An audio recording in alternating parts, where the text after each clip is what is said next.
Güneş çarpması vücut ısısının kontrolsüz bir biçimde yükselmesiyle ortaya çıkan ve yaşamı ciddi şekilde tehdit eden bir ısı hastalığıdır. Özellikle vücut güneş ışınlarına direkt maruz kalan hastalarda görülür. Fiziksel aktivite, vücut güneş ışınlarına uzun süreli kalma güneş çarpmasına vesile olur.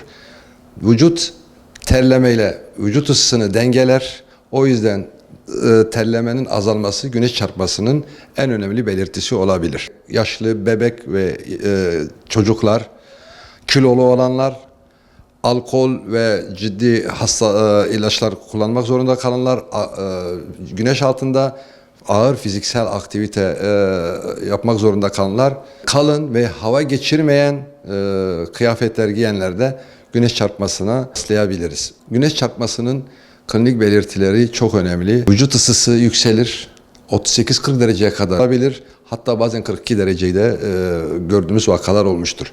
Terlemenin azalması, sıcak ve kuru bir cilt, yüksek nabız, yüksek solunum sesleri, bilinç bulanıklığı, kas krampları, şuur kaybı, denge bozukluğu, bunlar güneş çarpmasının klinik belirtileridir. Mümkün olduğu kadar güneşin tepede olduğu 10-16 arasında güneşe çıkmak gerekir. O saatlerde ağır fiziksel aktivitede bulunmamamız lazım. Aktivitelerimizi sabah ile akşama saatlerine almamız lazım. Bol su ve elektrolit tüketmemiz lazım.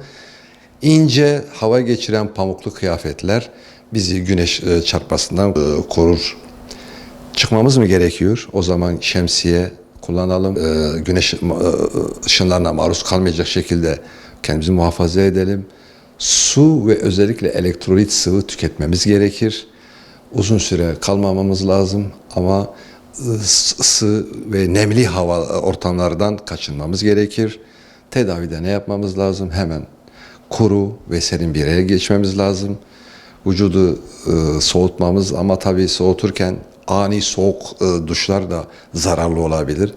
Ilık duş, soğuk jeller, bol su ve elektrolit takviyesi, koklu, hava geçiren, rahat kıyafetler giymemiz gerekir. Güneş çarpması bazen edecek kadar beyin, böbrek hasarına kadar gidebilen ciddi bir rahatsızlıktır. Özellikle yaz mevsimindeki şu dönemlerde Avrupa'yı da ülkemizi de ciddi anlamda tehdit eden bir sıcak hava dalgasında dönemlerde bizim güneşten uzak kalmamız lazım, güneşe çıkmamamız lazım ve en önemlisi hafif, pamuklu, ısı geçiren kıyafet ve bol su ve mineral tüketmemiz lazım. Belli saatlerde, güneşin en yoğun olduğu saatlerde çalışmak zorunda olan emekçi kardeşlerimiz var.